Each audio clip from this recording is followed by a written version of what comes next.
This video explains how to buy shares of Matvareexpressen AS, a food retail and grocery distribution company listed on Euronext under the ticker MVE.OL. You need a brokerage account to trade, and we use eToro as an example to demonstrate the steps.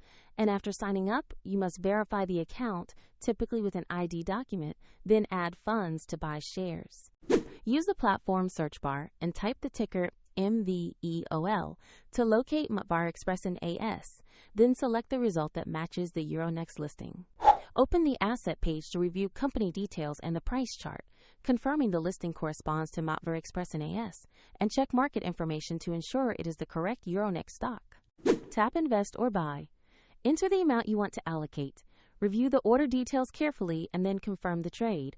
And if the market is closed, your order may be scheduled for the next session. If you lack sufficient funds, the platform will prompt you to add money before finalizing. After execution, the position appears in your portfolio where you can monitor it, and find the eToro link in the description if you want to visit the platform.